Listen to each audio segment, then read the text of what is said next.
The founders were Robert Tannenbaum and Warren H. Smith. They were the two people who basically founded this theory, and later it was revised again in 1973. 1973 में भी इसको revise किया गया था. Their work suggests a continuum of possible leadership behavior available to a manager along which many leadership styles may be placed. थोड़ा सा technical words again इस्तेमाल हुआ है, मैं थोड़ा सा इसको सिंप्लीफाई कर देता हूँ. तो बेसिकली इन्होंने एक कॉन्टिनम बनाया था which ranges from A point to B point, और उन्होंने कहा था कि at different positions in this continuum you can place different leadership style. आप डिफरेंट लीडरशिप स्टाइल को इस कॉन्टिनम में डिफरेंट जगह पर प्लेस कर सकते हो. That was the whole idea. The continuum presented a range of action related to the degree of authority used by the manager and the area of freedom available to the non-manager in arriving the decisions. तो basically इस model में दो लोगों का इस्तेमाल हो रहा है. One is the manager and another is the non-manager. और दो फैक्टर्स भी इस्तेमाल हो रहे हैं. One factor is called the degree of authority, कि मैनेजर के पास अथॉरिटी कितनी है, and the another factor is the area of freedom. जो नॉन मैनेजर्स हैं या जो सबऑर्डिनेट्स हैं उनके पास फ्रीडम कितना है. तो दो लोग इन्वॉल्व हैं, that is manager and non managers, और दो फैक्टर्स इन्वॉल्व हैं, that is degree of authority and the area of freedom. Let's take up the model. मैं मॉडल को आपको समझा देता हूं through the picture. So this is the model. On one side you can see there is a boss centred leadership जो इस direction में जा रही है. On the other side you have subordinate centred leadership which is going in the right direction, and what we see is on this side, the upper side, ये वाला जो side है, on this side you see that there is a use of authority by the manager and this is the area of freedom. जैसा मैंने आपको बताया था, there are two factors के बीच में ये पूरा का पूरा theory, and this is your continuum. ये जो blue line आप देख रहे हैं, this is your continuum. This was very much inspired by theory X and theory Y. So boss centered leadership was more about theory X, whereas the subordinate centered leadership was dependent on theory Y. अगर आपको theory x और theory Y में कोई भी confusion है तो मैंने already उसका एक वीडियो पोस्ट किया है. I will definitely add the link in the description below. Based on this model, जो मॉडल आपके सामने ऊपर दिख रहा है, इसके बेसिस पे उन्होंने 1 2 3 4 5 6 7 तो ये 7 लीडरशिप स्टाइल एक्सप्लेन किए कि there are 7 possible continuums. There could be 7 continuums which can be written on this particular line. That was the whole idea of this particular model. So let me explain you each of these. ये 7 के 7 leadership style क्या थे, हम इसके बारे में detail में बात करते हैं. So in the first continuum we see that the manager makes the decision and just announces it. यहाँ पर क्या होता है कि जो मैनेजर है वो completely autocratic होता है and he takes the decision on the behalf of subordinates. वो अकेले ही सारा डिसीजन ले लेता है and it's like an order. वो एक ऑर्डर की तरह होता है where everyone has to follow. जितने भी सबऑर्डिनेट्स हैं उन सबको उसको फॉलो करना ही करना है. There is no other choice. Second, third is there is no say of the subordinate in the decision making. जो भी डिसीजंस लिए जाएंगे that will be completely in the hand of leader and no other subordinate will be participating in this decision making. So this was the first leadership style. So in the second leadership style, manager sells the decision. Manager यहाँ पे decision को sell करता है. अब sell करने का यहाँ पर क्या मतलब है? पिछले वाले में वो tell करता था, सिर्फ बताता था. यहाँ पर वो sell करता है. sell में क्या होता है उसके बारे में बात करते हैं. Manager tries to persuade the subordinate. Basically वो उनको सिर्फ ऑर्डर नहीं दे देता, ऑल्दो वो डिसीजन ले चुका है. The manager has already taken the decision. Now what he will do, he will try to persuade subordinates. कैसे वो परसुएट करेगा? दैट ही और she explains what is in it for you. तो basically वो क्या एक्सप्लेन कर देगा कि इस डिसीजन में तुम्हारा क्या फायदा है. वो परसुएट कर देगा आपको समझा देगा कि इस डिसीजन, मैंने जो डिसीजन लिया है वो तुम्हारे ही अकॉर्डिंगली सोच कर लिया है. So in this way the subordinate will feel कि ओके ये तो मेरे हक की बात हो रही है, मेरे फायदे की बात हो रही है, तो वो आपका साथ दे देगा. बट अगर आप देखा जाए तो सबऑर्डिनेट ने कोई डिसीजन लिया नहीं है. It is the manager who has taken all the decision. तो सबऑर्डिनेट हैज नो से इन द डिसीजन मेकिंग. सबऑर्डिनेट के पास फिर से कोई से नहीं है in second leadership style also. Let's talk about the third decision making style. The manager presents the idea and invites suggestions. तो अब यहाँ पर क्या होता है कि मैनेजर कोई डिसीजन को आइडिया, आप मैनेजर कोई भी डिसीजन अगर उसको लेना है तो वो जो भी डिसीजन वो लेने वाला है उस आइडिया को वो प्रेजेंट करता है and then he asks his subordinate. वो अपने सबऑर्डिनेट को कहता है कि तुम बताओ कि क्या करना चाहिए, क्या डिसीजन लेना चाहिए. Although the suggestion are just for the namesake. लेकिन अगेन वही बात है कि इवन दो जो सजेशंस आपसे मांगे जाते हैं, बट मैनेजर उन सजेशंस को बस नेम सेक की तरह लेता है, finally he take the decision. उसमें से कोई अगर थोड़ा बहुत आपको उसको लगता है कि कोई माइनर चेंजेस करने चाहिए तो माइनर चेंजेस के बारे में वो सोचता है, but otherwise the major decision is again taken by the leader only, and that means the subordinate has little influence, थोड़ा इन्फ्लुएंस है ऑन द डिसीजन मेकिंग। तो डिसीजन मेकिंग पे थोड़ा बहुत इन्फ्लुएंस आपको देखने को मिलता है सबऑर्डिनेट का। दैट मीन्स अगर 100 आइडियाज उसको मिल रहे हैं तो उसमें से शायद वो एक या दो आइडियाज को अपने वाले डिसीजन के हिसाब से इनकॉर्पोरेट कर सकता है, but most of the time the subordinate will have least influence in the decision making again. So the fourth decision making, what happens is it is almost like a 50-50% now. So this is 50%, the authority is 50%, and the freedom is also 50% now. That means the manager presents a tentative decision and asks his subordinates to contribute. अब यहाँ पर क्या होता है, manager कोई decision अभी तक लिया नहीं है उसने, बट वो अपने टेंटेटिव डिसीजंस के अल्टरनेटिव्स जो उसके पास अवेलेबल है वो उसको एक्सप्लेन करता है to the subordinates, and then he ask the subordinate to contribute with their suggestions. वो कंट्रीब्यूट करने को कहता है। The subordinate has little more influence on the decision making. अब चूंकि ये 50-50% पे पहुंच गया है तो सबऑर्डिनेट भी काफी उनको लगता है कि there is a lot of dependence of manager on us, and that is why they also participate in the decision making, and they give good ideas and they expect the managers to incorporate their ideas into the decision. So that is like the fourth leadership style. It's like 50-50%. Now let's move to the fifth one. Manager explains the problem and asks subordinate for the suggestion. अब यहाँ पर कोई tentative decision भी अभी तक नहीं हुआ है, मैनेजर को बस प्रॉब्लम ही पता लगी और वो प्रॉब्लम को लेकर सबऑर्डिनेट्स के पास पहुंच गया। क्योंकि अगर आप इस पर्टिकुलर ग्राफ को देखें, यहाँ पे 70-30 हो गया है, 70% फ्रीडम मिल चुका है और 30% ही अथॉरिटी नजर आ रही है। So that means that it is more now the subordinates are more dominant as compare to the leader. So what will happen? The manager trust. Manager ऐसा क्यों करता है? Because the manager trust the knowledge and experience of the employees. Manager completely trust करता है कि जो employees उसके साथ काम कर रहे हैं, जो non managers काम कर रहे हैं, वो completely उनके पास knowledge है, उनके पास experience है to handle this particular situation. The manager takes the suggestion and based on those suggestions, finally the decisions are made. Let's move to the sixth one. The manager delegates the decision. अब sixth वाले में क्या होता है? अगर आप देखें यहाँ पर almost like 10-20% dominance हो गया है of the authority and there are 80% completely dominance of the subordinate. That means यहाँ पर manager कोई भी decision नहीं लेता. Manager completely delegate कर देता है to the group members that you are the one who are going to take the decisions.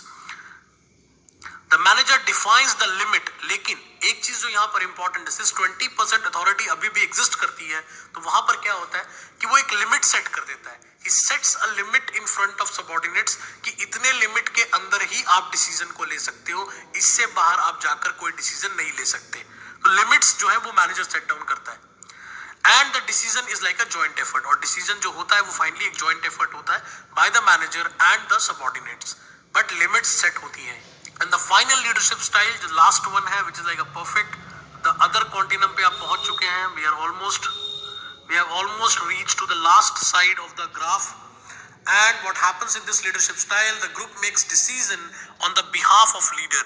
Leader का कोई रोल नहीं है, लीडर का रोल 0 हो चुका है। now the group is dominating और ग्रुप ही सारे डिसीजंस को ले रहा है। the leader authority is almost nil, leader की अथॉरिटी ऑलमोस्ट नील हो चुकी है।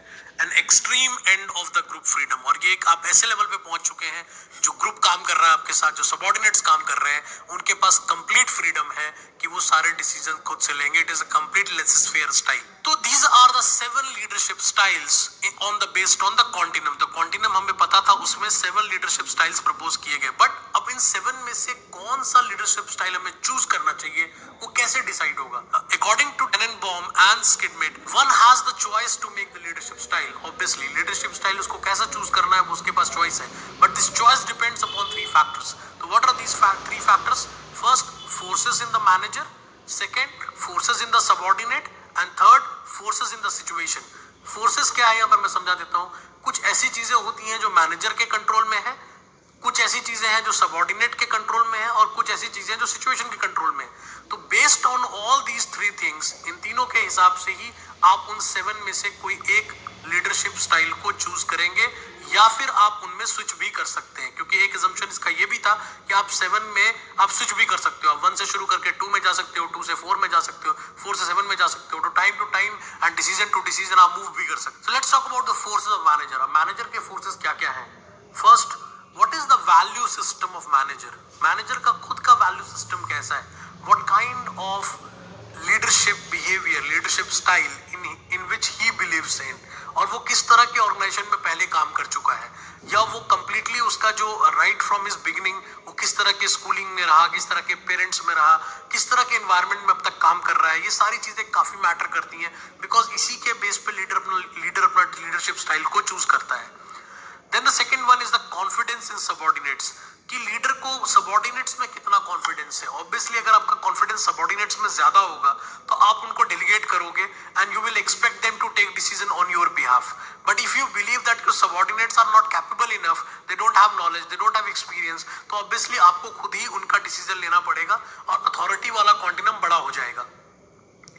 Third is the leadership inclination, कि लीडर का इंक्लिनेशन कैसा है, उसका इंक्लिनेशन फ्रीडम की तरफ है या उसका जो इंक्लिनेशन है वो पावर की तरफ है। क्योंकि अगर उसका इंक्लिनेशन पावर की तरफ है तो अथॉरिटी वाले साइड पर वो हमेशा हाई रहेगा, और अगर वो फ्रीडम में बिलीव करता है, अगर वो डेमोक्रेटिक सिस्टम में बिलीव करता है, तो वो हमेशा ग्रुप मेंबर्स को इक्वल वैल्यू देगा और उनका डिसीजन मेकिंग में पार्टिसिपेट कराने के बारे में सोचेगा। The fourth one is feeling of security in the uncertain situation। अब लीडर कितना सिक्योर फील कर रहा है। अगर तो लीडर सिक्योर फील कर रहा है तो ग्रुप को चांस देगा, ग्रुप को मौका देगा, क्योंकि उसको पता है he has no danger about his own position, उसके पोजीशन को कोई खतरा नहीं है। On the other side, if the situation is very uncertain and leader भी घबराया हुआ है, leader also believes that there is a fear and there is suspicion, तो what will happen? That leader will not give freedom to the people. He will take every decision at its own end. सारे decision को खुद लेगा। So these are like certain forces of manager which जो manager के and पे है। Let's talk about the forces of subordinates now। अब subordinate के लिए क्या इंपॉर्टेंट है? फर्स्ट, सबऑर्डिनेट कितना इंटरेस्ट ले रहा है जिस ऑर्गेनाइजेशन में हम काम करते हैं, क्या वहां सभी लोग इंटरेस्ट लेते हैं? That's the first question. तो अगर आप फ्रीडम दे देते हैं उन लोगों को और वो इंटरेस्ट भी नहीं ले रहे, they are not interested in your decision making, तो फाइनली आप उनको फ्रीडम देके करोगे क्या? It will not be really helpful. Second, readiness कितना है? Are they ready for responsibilities? That is very very important. Decision making का मतलब है कंसिक्वेंसेस, और कंसिक्वेंसेस का मतलब है कि आपको उसकी रिस्पॉन्सिबिलिटी लेनी पड़ेगी। तो जो आपके लीडर्स हैं, जो आपका सबऑर्डिनेट है, क्या वो रिस्पॉन्सिबिलिटी को लेने के लिए तैयार है? क्या उसकी रेडीनेस है? Third point is ability to handle ambiguity. अब ऑब्वियसली डिसीजन मेकिंग जब होती है ना, तो वहां पर अल्टरनेटिव्स बहुत होते हैं, 1 2 3, तो वहां पर एम्बिग्यूटी हो जाती है कि 1 को चूज करें, कि 2 को चूज करें, कि 3 को चूज करें। तो क्या एम्बिग्यूटी को हैंडल करने के लिए, अल्टरनेटिव्स को हैंडल करने के लिए क्या एक्सपीरियंस है? क्या एम्प्लॉय सबऑर्डिनेट्स के पास वो प्रेशर हैंडल करने की कैपेबिलिटीज है? That's really important. Fourth one is knowledge and experience. ये मैंने आपको पहले भी बताया कि अगर आपका स्टाफ नॉलेजेबल है, एक्सपीरियंस्ड है, पहले भी कई डिसीजंस ले चुका है, तो लीडर रिलैक्स कर सकता है और उनको डिसीजन लेने का एक चांस दे सकता है। Next is need of independence. Need of independence means कि आपके जो सबऑर्डिनेट्स हैं वो कितना इंडिपेंडेंस चाहते हैं। क्या they want 50% of independence, they want 90% of independence, और they just want 10% of independence? वो कहते हैं जो लीडर कर रहा है वही सही है। तो it all depends upon the subordinates interest, their readiness, their abilities, their capabilities in final style of leadership. Last is the situation. अब सिचुएशन में क्या होता है उसके बारे में बात करते हैं। The first is the type of organisation. आप जिस ऑर्गेनाइजेशन में काम कर रहे हो उस ऑर्गेनाइजेशन का स्टाइल क्या है? क्या वहां पर अथॉरिटी ज्यादा इंपॉर्टेंट है या वहां फ्रीडम ज्यादा इंपॉर्टेंट है? क्योंकि अगर ऑर्गेनाइजेशन में पहले से फ्रीडम का कल्चर है तो आप एकदम से अथॉरिटी नहीं कर सकते, और अगर वहां अथॉरिटी का कल्चर है तो आप एकदम से फ्रीडम नहीं कर सकते। तो आपको ऑर्गेनाइजेशन का भी लीडरशिप स्टाइल देखना पड़ेगा कि वो ऑर्गेनाइजेशन कैसी है, छोटी ऑर्गेनाइजेशन है, बड़ी ऑर्गेनाइजेशन है, उसका स्ट्रक्चर किस तरह का है, वो सारी चीजें आपको देखनी पड़ेगी। Second is the group effectiveness, कि ओवरऑल ग्रुप का इफेक्टिवनेस कितना अच्छा है।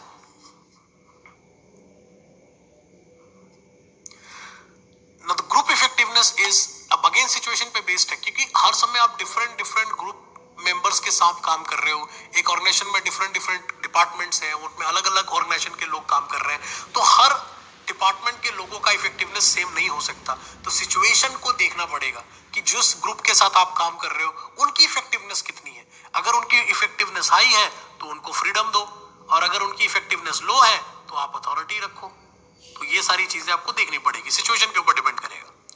Third is the nature of problem. अब जो प्रॉब्लम आपके सामने है वो प्रॉब्लम कैसा है, क्या वो रूटीन प्रॉब्लम है जो हमेशा आता रहता है? अगर तो वो रूटीन प्रॉब्लम है तो आप फ्रीडम दे सकते हो, और अगर वो कोई वंस इन अ टाइम कोई क्राइसिस है, कोई एकदम ऐसी बड़ी प्रॉब्लम है जिससे आपका ऑर्गेनाइजेशन इफेक्टेड हो रहा है, that means you can not give complete freedom to the people, may do not take any accountability and responsibility for your final decision. So that's really important. And last but not the least is the time pressure. आपके पास time कितना है? अगर तो time है तो लोगों से सजेशंस लो, उनसे इनवाइट करो सजेशंस, उनके सजेशंस को इनकॉर्पोरेट करो, फाइनल डिसीजन लो, फिर फाइनल डिसीजन को भी दोबारा चेक कराओ। ये सारी चीजें की जा सकती है, बट टाइम तो होना चाहिए ना। If you don't have the time, अगर टाइम ही नहीं है तो finally you have to take the decision at whatever resources available with you. जो भी रिसोर्सेज आपके पास अवेलेबल है आप उनका डिसीजन ले सकते हैं। Now every model in management is obviously filled with lot of criticism, तो यहाँ पर भी कुछ criticism है, उसके बारे में बात कर लेते हैं। The first criticism, one of the assumptions of the model that leader can switch between all the leadership style, which is completely unrealistic. Leader का लीडरशिप स्टाइल जनरली फ्रीज्ड होता है, वो जल्दी चेंज नहीं कर पाते, वो एक तरह की पर्सनालिटी ट्रेट जैसा हो जाता है, विच आर कंप्लीटली इनकॉर्पोरेटेड। कुछ मेजर प्रॉब्लम्स आ जाए या कुछ मेजर ऐसा चेंज आ जाए तभी किसी का कोई हृदय परिवर्तन होता है, अदरवाइज सभी लीडर जो अथॉरिटी पे चल रहे हैं वो अथॉरिटी पे चलते हैं, जो फ्रीडम पे चल रहे हैं वो फ्रीडम पे चलते हैं। तो ये पॉसिबल नहीं है कि आप स्विच करते रहो, that's not possible. Second is cultural differences among employees. Obviously जब एम्प्लॉइज को आप पावर देते हैं और उनके हाथ में डिसीजन छोड़ते हैं तो वहां पर भी अलग अलग तरह के एम्प्लॉइज काम कर रहे हैं, they are coming from different cultural background, तो उनके इंटरनल कॉन्फ्लिक्ट्स भी आपके डिसीजंस को इन्फ्लुएंस कर सकते हैं। And that is the reason why you must take all these things into consideration before giving freedom to the people.